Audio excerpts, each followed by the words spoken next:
Collaborationism, defined as the cooperation of certain citizens from countries occupied by Nazi Germany or regions of other nations, became a notably widespread phenomenon during the Second World War.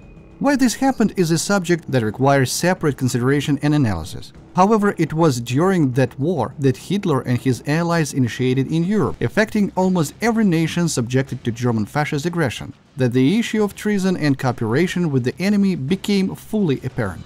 Collaborators, or as they were also called Hiwi, a shortened jargon term derived from the German Hilfswillige, willing or ready to help, turned out to be quite numerous in all European states occupied by Germany. Much suggests that the Second World War differed from all previous wars not only in its scale and number of participants, but also in that it was an ideological war. In the USSR, as in the countries of Europe, the issue of collaborationism and betrayal was quite acute. Thus, the Soviet Union leadership was taken aback by the number of citizens willing to collaborate with the enemy.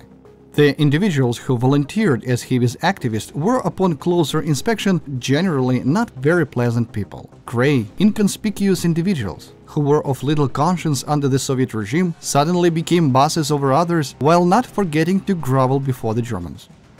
Hiwi. For example, Antonina Makarova, known as Tonka the Machine Gunner, who, after being captured by the Germans, became a voluntary executioner, participated in mass shootings of prisoners of war, partisans and civilians. This lady cohabitated with policemen and SS men and was only exposed in the 1970s. She became one of the few women sentenced to death by shooting during the Soviet era. Another example is Grigory Vasura, who worked at a school before the war and surrendered himself and offered his services to the Germans. He rose to the rank of SS officer, participated in many punitive actions, and was one of the organizers of the burning of the Belarusian village of Katyn with all its inhabitants. He too had long managed to evade responsibility. This executioner even managed to get the position of state farm director after the war. However, he too was met with just retribution, albeit belatedly. Another example, Boris Holmsten-Smilovsky, a white immigrant who served in the Wehrmacht. He rose to the rank of Major General. He was an ardent supporter of Hitler and the ideas of Nazism. After the war, this Nazi managed to hide in the Principality of Liechtenstein. The examples provided clearly show that the reasons and circumstances for each fascist henchman could vary. Executioner Tonka the Machine Gunner and enforcer Vasura betrayed others to save their own skins and secure a better life for themselves. Recruitment. The Germans acted skillfully and calculatively exploited the weakness of human psychology. In the Abwehr, in the SS, in the Wehrmacht served professional recruiters. Here is Order number 8000-1942 of August 17. Regulation of the use of local auxiliary forces in the East. Recruitment. Recruitment of volunteers from local residents and soldiers, prisoners of war, is conducted by the battalion commander. The battalion headquarters administers the oath of allegiance to the Führer. Employment recruiting volunteers aims to replace German soldiers with volunteers. Volunteers are used to create construction battalions, auxiliary units to combat partisans, etc., to educate them in the spirit of fighters against Bolshevism, to instill in them military prowess by issuing uniforms and insignia. The German soldiers must be a model for volunteers, to prevent fraternity, as German soldiers must defend his superiority, but at the same time show concern for volunteers. Volunteers speaking German shall be appointed as trustees. Monetary allowance. Volunteers receive compensation based on 3 grades. First, 30 marks. Second, 36 marks. Third, 42 marks. Allowance under the first category can be received by all volunteers. Under the second, no more than 20%. Under the third, 10% of the entire composition of volunteers. Chief of the General Staff, Colonel General F. Helder. That's how cheaply the Nazi German authorities bought themselves traitors to the motherland. Everything was well planned. In addition to monetary support, the volunteers received a food ration and free housing. They were to settle separately from the German soldiers. Consequences.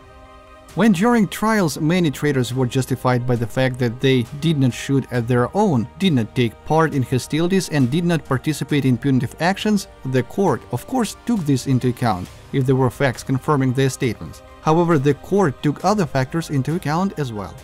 Even if the accused did not personally shoot, kill, beat or torture anyone, he took the place of the German soldier, who because of him gained the opportunity to carry out those actions. Therefore, the court in any case rendered a guilty verdict. The difference was whether the accused of treason would be spared their life and what sentence they would receive. After many years, following the war, after being released from places of detention, a part of those convicted sentenced by court for treason and collaboration with the enemy settled in Siberia. Even after many years, the majority of people convicted under the disgraceful articles never visited their hometown, not even for a vacation. Apparently, shame and fear of meeting fellow villagers and compatriots kept them from places of their youth. From the report of the political department of the Black Sea Group of the Transcaucasian Front, signed by the deputy chief of the political department of the Black Sea Group of Forces, Brezhnev, dated January 8, 1942, it was said, Red Army soldier of the 2nd Company of the 694th Regiment of the 383rd Infantry Regiment, Ivan Grebenyuk, taken prisoner by the Germans on July 31, 1942, and captured on November 15, 1942, by our intelligence, showed that he saw troops of prisoners of war who were killed while bringing food to the Germans to forward position along a path that was intensively fired by our artillery. Our prisoners continued to be used as pack workers to deliver ammunition and food to German units in the mountains. The above document says, firstly, that even at the front, the so-called Aryans could not manage without slaves, which is what let them down. And most importantly, such documents testified to the futility of attempts by some volunteer helpers of the Germans to try to buy themselves life at the cost of betrayal. What could be more shameful than dying from the bullets and shells of your own army while being on enemy's side? This, in a way, was the betrayer's fate. Unfortunately, many Hiwis did not limit themselves to just helping the Germans. They were literally fighting against their own. This includes Vlasovites, soldiers and officers of Rona, of Bronislav Kaminsky, and even pilots who had awards from the command of the Red Army. When captured, some agreed to fly on the side of the Germans, bombing Soviet cities and shooting down in the sky their former compatriots, such as Lieutenant Rodionenkov, who served in the Royal Aviation, Shiyan, deputy and then commander of the 1st Squadron of the ROA, and Tilevsky, former hero of the Soviet Union, later awarded 2 German medals, and others. According to the Eastern Troop Department, the number of Soviet citizens in military service with the Germans reached 750,000 people. About 600,000 of them served in the Wehrmacht, approximately 60,000 in the Luftwaffe and 15,000 in the Navy. Apparently, the others were in the SS and various punitive units. This figure does not include rear police, elders, Gestapo informers, and white immigrants. According to the archives of the NKVD, only until March 1946, 283,000 criminal cases were initiated against traitors. And this work on the search and bringing to justice of the so-called Hiwi continued until the mid-80s of the last century. Unfortunately, not all traitors faced the harsh penalty of just retribution. But one thing is certain, they were all afraid of the shame and fear of exposure that haunted them all their lives. Apparently, this was the price of a traitor's life, 30 German marks, or perpetual fear, as betrayal makes a truly fulfilling life impossible.